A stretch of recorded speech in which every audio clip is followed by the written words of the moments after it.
Yeah, so the future is obviously we're renting a facility, so we've got in mind premises that we can move to, which will be our own, and which would allow us to do other things, to run more seminars and workshops and help more people, because we have our own premises.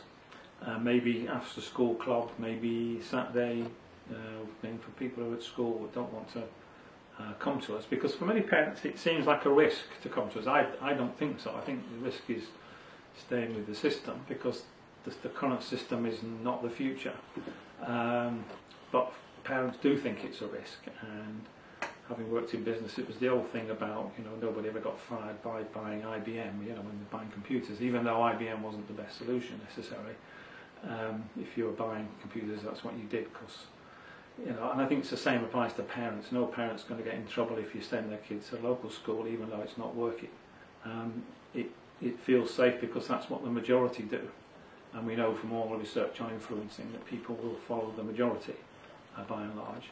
So the majority go to school, so that's what parents do. And we're all grateful for those parents who see the opportunity by doing something different and recognise it's not risk to send kids to us.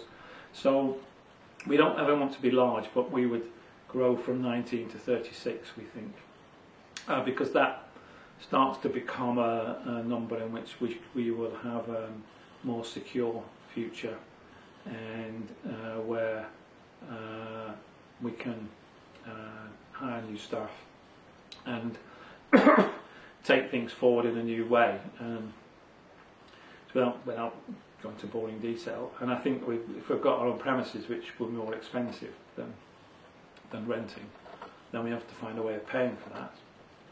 But it will be so much better to have our own premises, because we can do more things in our own premises than we can do when we're renting. I think the future is bright, because we know that this is the direction. All the research that I know fits with what we do. The research says every child is different, so that's what we start off by assuming, and the schools start off with the other assumption that every child is the same, and that I mentioned about summer-born children, the research there. So you can carry on going through research. The research in organisations show that you actually want different people, that teams with people all with the same high academic ability do worse than teams where you've got people with varying IQs, varying backgrounds. They do better. All the research is that. There's not a single piece of research that I know that says you want cloned copies of individuals to make teams work well. That doesn't work. You just see it in sports teams. I've been working with footballers, and goalkeepers are different from strikers. They have a different mentality, different psychology, different skills that they need, but they're in the same team.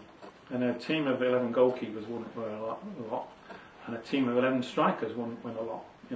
It's the setting. Cricket, wicket keepers doing different things from the bowler. Totally different kind of activity, but they're in the same team and they have to work together. So difference is absolutely crucial, and schools want to discourage difference. And one of the pieces of work that I did post 2008 was look at a lot of the research on what had gone wrong in the finance sector, and it was because there were teams of people all with PhDs, MBAs, sitting around in rooms doing Gaussian copulars and various other weird mathematical stuff, but putting into it faulty data, and then coming out with faulty conclusions, which has caused misery to millions of people around the world, in which we're experiencing so-called austerity now here in the UK, as a result of a lot of people who, as I don't know, well schooled but educated, who didn't think through that the word subprime is like if you have a subprime stake, it's not going to be the same as a prime stake, is it? So giving subprime mortgages and assuming that the default rates will be the same as prime mortgages seems to me to be stupid. But these are people with PhDs who are quite happy to work on that basis.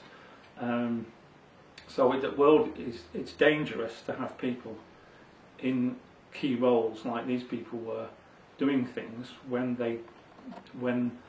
you've got just a uniform group that will work together. It's a lot of this. A lot of research goes way back. The Bay of Pigs disaster in America is all the research on why did America try and invade Cuba? Because all the people were thinking the same, and nobody challenged the orthodoxy and said, "Wait a minute, this isn't very sensible." Same with the 2008.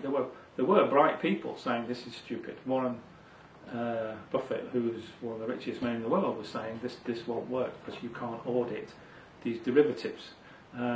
Because yet there was nobody like him inside the bank saying that, and therefore saying we can't do this because it won't work, and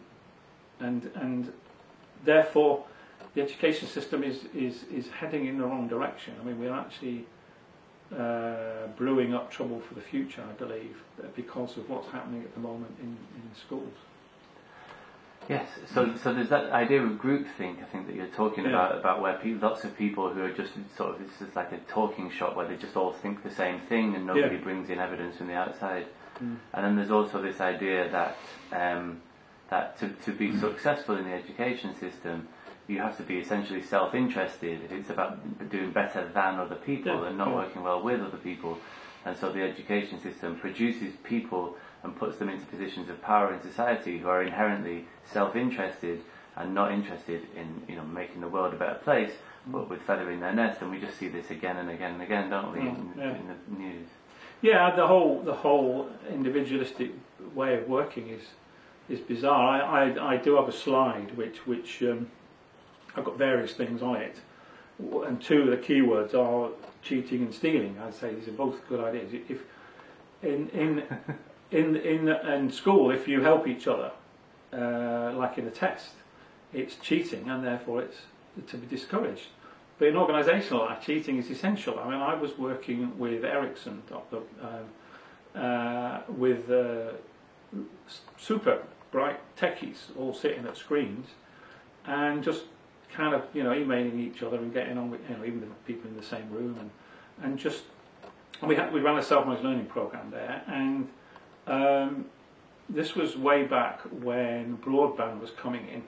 This was quite some years ago, and they were all saying we need to learn about it. And then they went, wait a minute, it's a 1-week course that costs a lot of money, and really can the organisation? So then they worked out one person will go on the course, take all the notes, work out what is relevant to us, Ericsson, and what's not relevant, and come back and coach the rest of us and tell her, you know, run a little session with the rest of us on what they've learned. And that's what they did.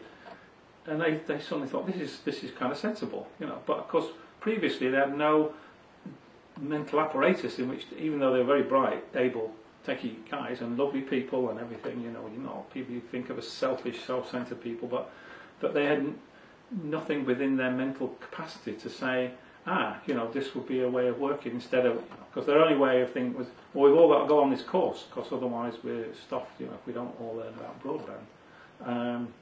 And then we can't, because we can't all be away from work for a week, and also the cost is like £2,000 or something for a week each, you know. And then they, by virtue of being on the program and learning about what learning is about, they go, okay, you know, we can learn from each other, you know, and we can learn other things from each other. That we can spend more time talking to each other, you know, to share things more than we do, and things like that, and realising that is the way forward for the business, you know, is to share stuff.